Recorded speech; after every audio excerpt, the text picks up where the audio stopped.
اور وہ مجھ سے ملنا چاہتی ہیں۔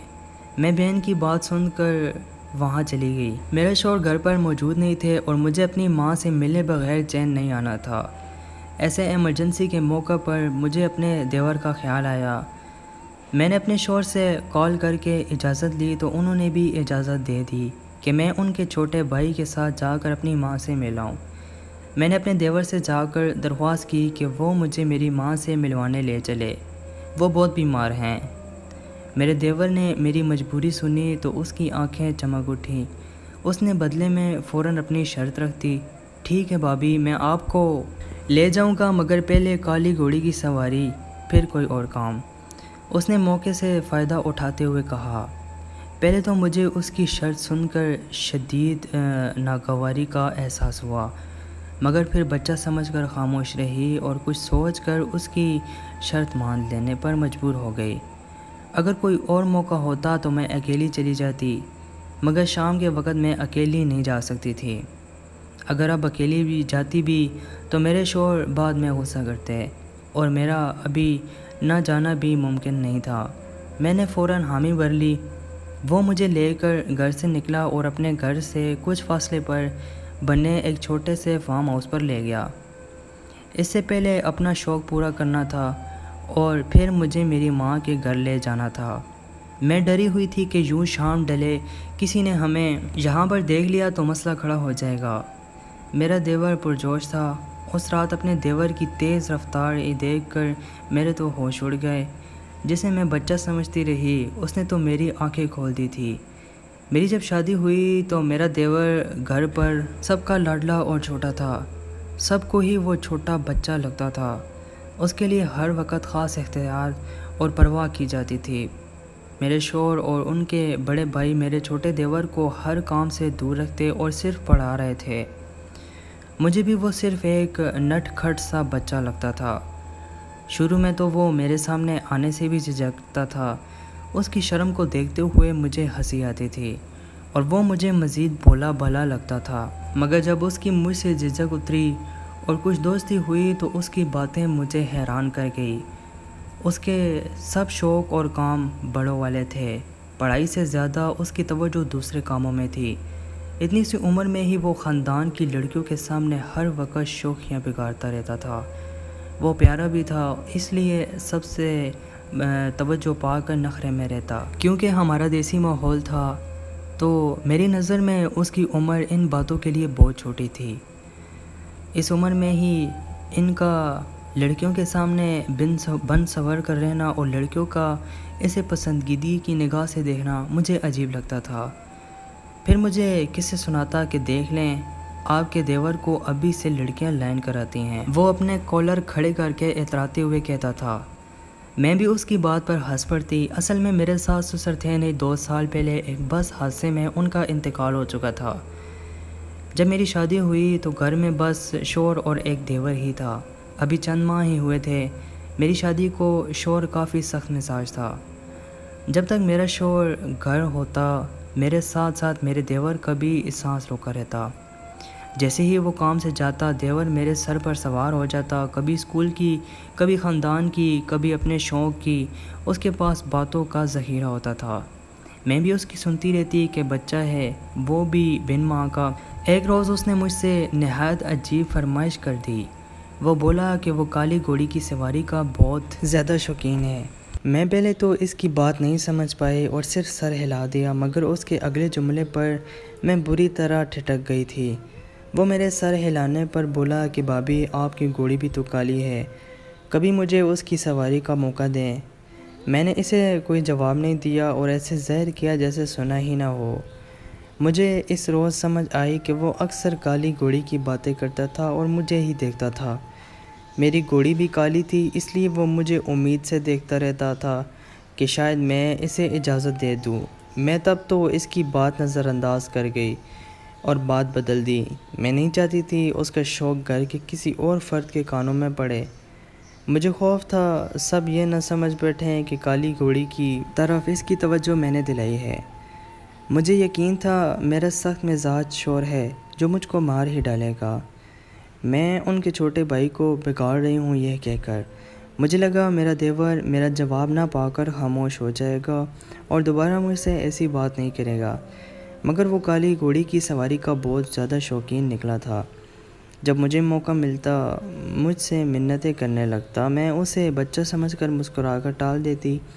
کچھ دن مزید گزرے تو وہ ضد پر اتر آیا، دن رات میرے گرد چکر لگاتا اور میری کالی گھوڑی کی سواری کے لیے اجازت طلب کرتا رہتا۔ میں اسے ٹال ٹال کر اور بہانے بنا بنا کر تھک گئی تھی، کیونکہ میری گھوڑی بہت نخریلی اور بدتمیز تھی، اپنے اوپر بیٹھے شخص کو پل بھر میں نیچے گرا دیتی تھی۔ مجھے یہی ڈر لگا رہتا تھا کہ اگر دیور کو چوٹ آ گئی تو میری شامت پکی ہے، مگر وہ مجھ سے ضد کر کر کے نہیں تھک رہا تھا۔ پہلے میں نے سوچا کہ میں اپنے شوہر کو اس کا بتاؤں تاکہ وہ اپنے بھائی کو خود ہی سنبھال لے، مگر پھر میں جھجک سی گئی۔ اگر میرا دیور مکر جاتا تو پورا گھر مجھے ہی برا بھلا کہتا۔ میں اسی وجہ سے کسی کو بتا بھی نہیں سکتی تھی۔ میں اپنے دیور کے سامنے جانا چھوڑ گئی۔ اس کا شوق وقت کے ساتھ بڑھتا ہی جا رہا تھا۔ اس کی ضد بڑھتی دیکھ کر میں گھبرانے لگی۔ پھر جس روز میری ماں کی طبیعت اچانک بگڑنے لگی تو میرے دیور نے مجھ سے اس موقع کا فائدہ اٹھا کر اپنی بات منوا لی۔ مجھے لگتا تھا وہ بچہ ہے اور سواری نہیں کر پائے گا، جلد ہی تھک جائے گا، مگر میرا خیال اس نے فارم ہاؤس میں جا کر غلط ثابت کر دیا تھا۔ وہ بظاہر چھوٹا بچہ نہایت تیز نکلا تھا۔ اپنا شوق پورا کر کے جب وہ لوٹا تو پسینے سے تھر تھا اور چہرہ جوش کی سرخ میں ڈوبا ہوا تھا۔ شکر ہے بھابھی، مجھے بہت مزہ آیا۔ وہ تشکر سے مجھے دیکھ کر بولا اور میں اتنی کنگ تھی کہ اسے جواب بھی نہیں دے پائی۔ وہ آگے بڑھا تو بھی میں خاموش ہی رہی۔ وہ راستے میں بھی مجھ سے میری گھوڑی کی باتیں کرتا رہا اور پھر بولا کہ آپ نے ٹھیک کہا تھا بھابھی، آج مجھے اتنا مزہ آیا کہ اب دل چاہ رہا ہے روزانہ اپنا شوق پورا کروں۔ آپ بھائی کو مت بتانا، میں اکثر اپنا شوق پورا کرتا رہوں گا۔ آپ میرا ساتھ دیں گی نا؟ وہ اچانک بولتے ہوئے مجھ سے وعدہ لینے لگا۔ میں نے سر ہلا دیا۔ اب میں مطمئن تھی، اسے دیکھ چکی تھی کہ وہ جتنا ماہر تھا کوئی نقصان نہیں کر سکتا تھا۔ اب جب تک میرے محکے میں پہنچنے رات ہو جاتی تھی، میں اپنے دیور کو اس کے آرام کے لیے کمرہ دکھا کر خود اپنی ماں کے پاس بیٹھ گئی۔ میرا دیور تو اتنا تھکا ہوا تھا کہ بستر پر گرتے ہی سو گیا۔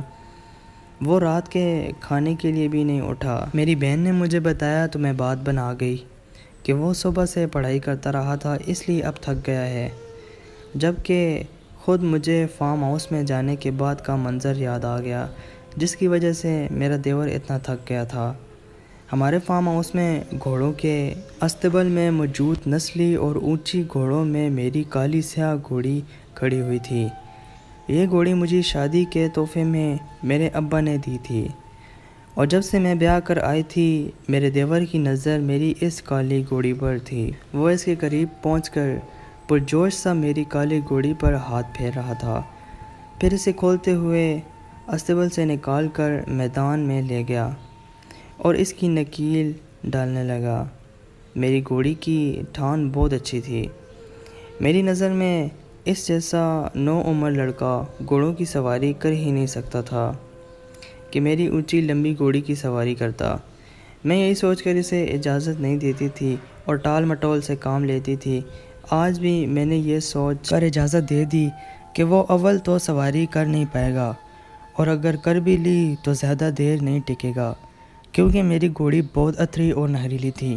وہ کم ہی کسی کو اپنی سواری کرنے دیتی تھی، مگر میرے دیور نے نہایت مہارت سے اس پر سوار ہو کر اسے سنبھال لیا تھا، اور کسی ماہر گھوڑا سوار کی طرح وہ اس کی سواری کیے اس میدان میں گول گول چکر کاٹتا، گھوڑی کو بھگاتا، ڈھول اڑا رہا تھا۔